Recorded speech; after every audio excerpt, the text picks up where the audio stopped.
You're listening to The Trial Lawyer's Handbook, a courtroom preparation podcast series brought to you by Holland & Knight. This series is hosted by litigation attorney Dan Small and is based on a long-standing article series he co-authored with United States District Court Judge Dennis Saylor for Massachusetts Lawyers Weekly. Listeners of this series will gain a fresh perspective on how attorneys can address various trial preparation issues and set themselves up for success in and out of the courtroom. Many cases rise or fall on the testimony of expert witnesses. That can complicate a case considerably and make an ordinary juror's job even harder. Special attention has to be paid to the preparation, presentation, and refutation of expert witness testimony. The direct examination of an expert witness normally follows a certain choreography with at least 4 components. 1, establishing the witness's expertise. 2, establishing the witness's familiarity with the subject matter. 3, eliciting the expert opinion. And 4, eliciting the basis for the opinion. Let's go through each one just briefly. First, establishing the witness's expertise. The first step is to establish that the witness is, in fact, an expert in the relevant field. Most expert witnesses will have a curriculum vitae that sets this out in sometimes excruciating detail.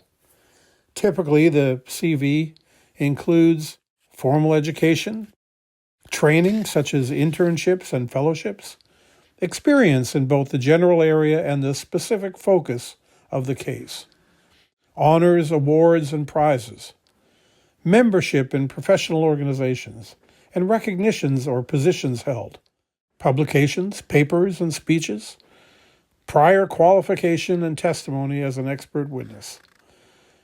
Much of this you may want to place before the jury, but not all of it. As a general rule, you want to make sure that relevant experience is established beyond a doubt, but you don't want to wallow in detail. More important, you have to bring it down to a real-world level.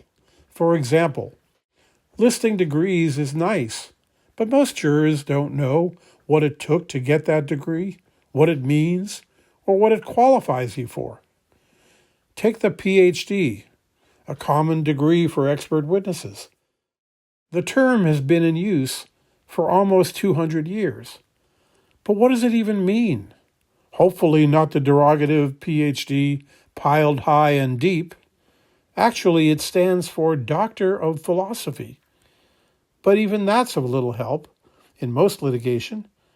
Philosophy here refers to the Greek meaning of the word, which is love of wisdom. Now we're getting closer. But how do you get a PhD? How long does it take? What kinds of classes? What kinds of research? What kinds of review of your research? And how does any of this relate to this case, these issues?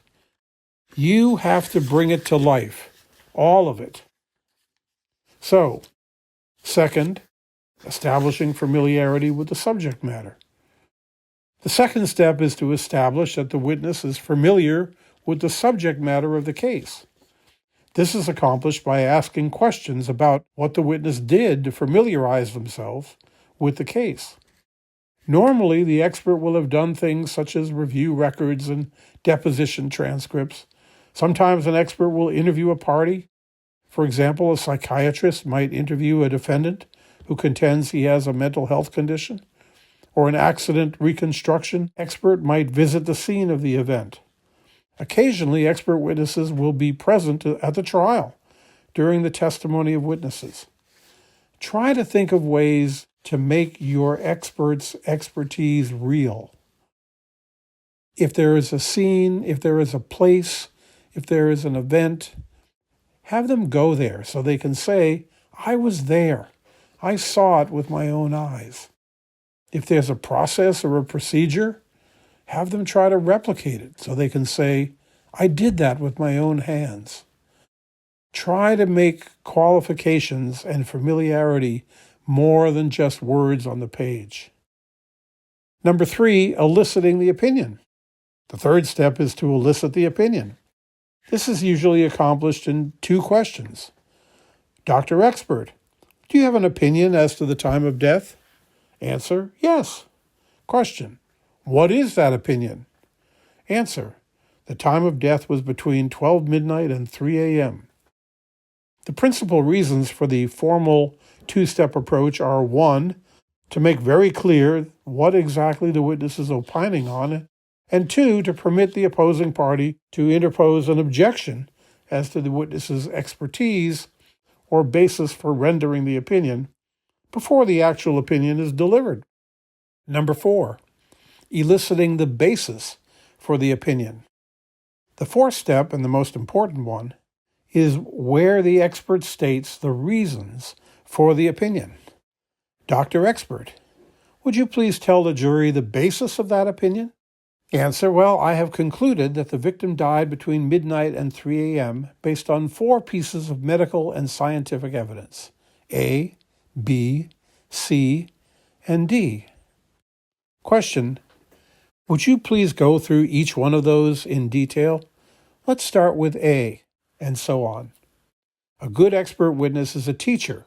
Ideally, you want to get the expert off the witness stand, standing in front of the jury in front of a chalkboard, real or metaphorical, chalk or computerized, doesn't matter. In other words, doing the things that good teachers do.